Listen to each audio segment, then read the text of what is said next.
Hello, future Grandmasters. I've been gone for a few days, but now I've returned, and I wanted to talk about some of the recent events in the chess world.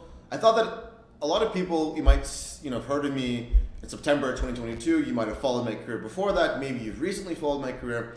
I wanted to give some background on my chess career and how I ended up here. So obviously, go back to COVID, March 2020. I was an international master with a rating of 2480.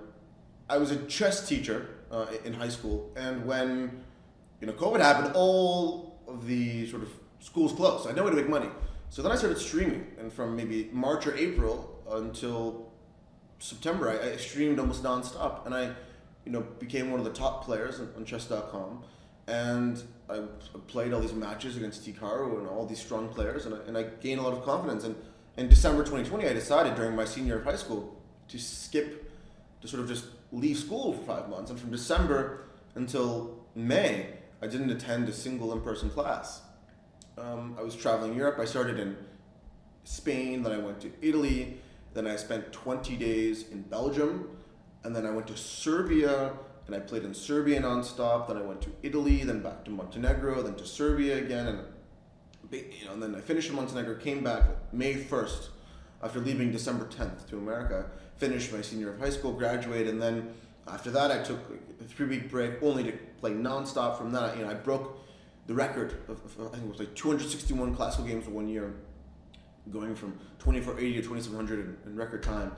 And I think that this context is really important because a lot of people in the chess world, a lot of my competitors, a lot of people at the top of my age, Abdusattarov, Firouzja, Pragnanda, all these guys, Gukesh, they, from the beginning of their chess career, they were sort of groomed, and it was destiny for them to reach these levels. And they had coaches, they had government support, they had sponsors. I really had none of that support. And I think this is relevant in relation to me and to Levy, for example, that Levy, of course, at this point, perhaps, when he was young, he was talented, but then, school took over and other things took over, which is common for an American chess player.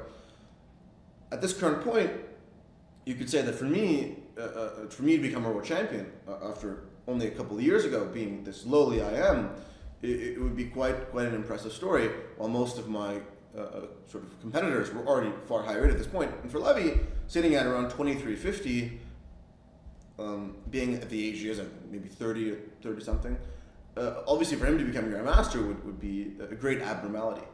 Although Levy is an abnormality himself with all of the YouTube success that he's amassed, some people might not know that in 2021, after the World Championship match in Dubai, I actually was a brand ambassador for the Play Magnus Group.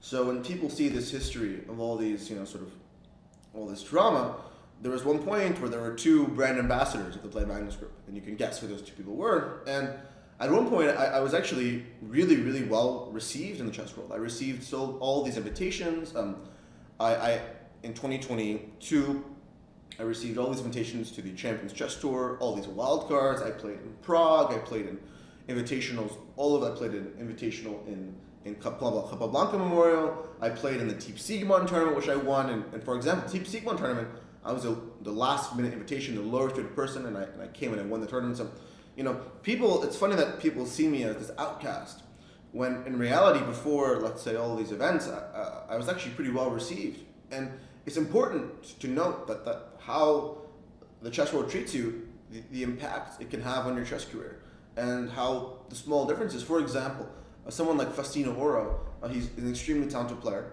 Obviously, to achieve what he's done at his age is amazing. But Faustino, this guy gets every single invitation in the world. And that's not to discredit it, he deserves it. But when you get invitations, get opportunities, and you have support, it provides a completely different sort of paradigm to improve upon.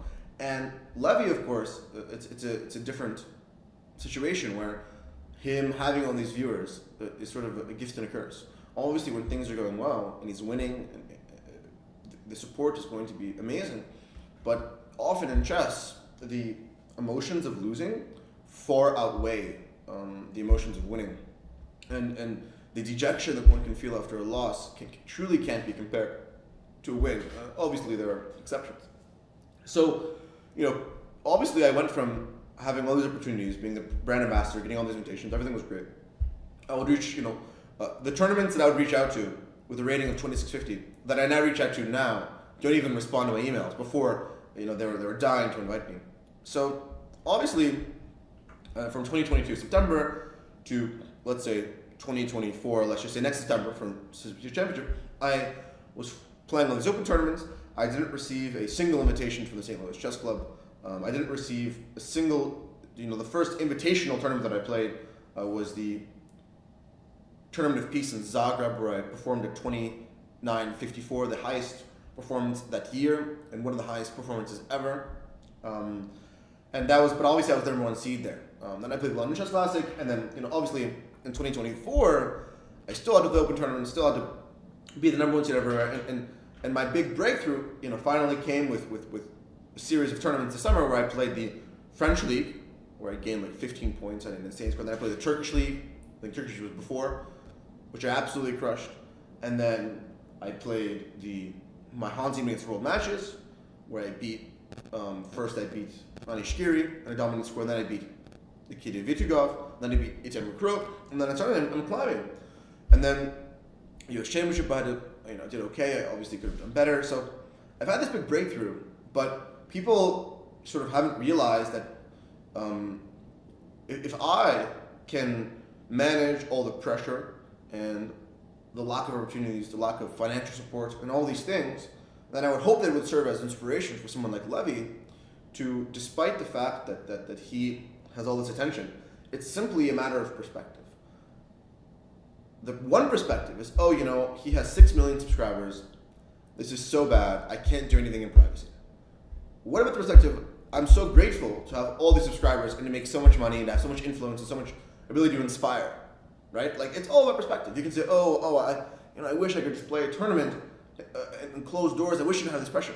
But in reality, if you switch the perspective to being grateful for that and being grateful that him being Grandmaster could possibly inspire the next world champion or the next generations of top players by showing that someone, even in a position where it wouldn't be expected, that they could break through. And in my case, when in America you don't have the same institutionalized support for chess players, for me to persevere despite the attacks from every single institution in chess, obviously from FIDE to the St. Louis Chess Club, to the U.S. Chess Federation, which is an extension of the St. Louis Chess Club, to the Grand Chess Tour as well, or to chess.com, to every single, and I hate to victimize myself, but this is the reality.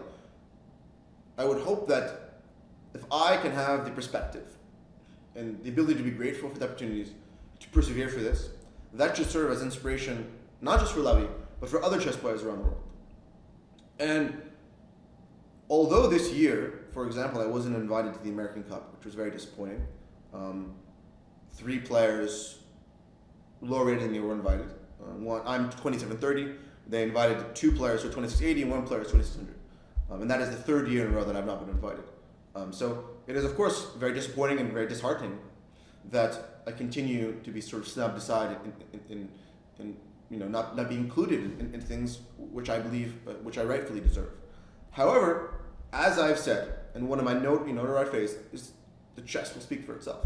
And although at times there have been moments where I've had to speak for the chess because certain blasphemous things have happened, I believe that this will truly be the year that I will let the chess speak for itself in entirety.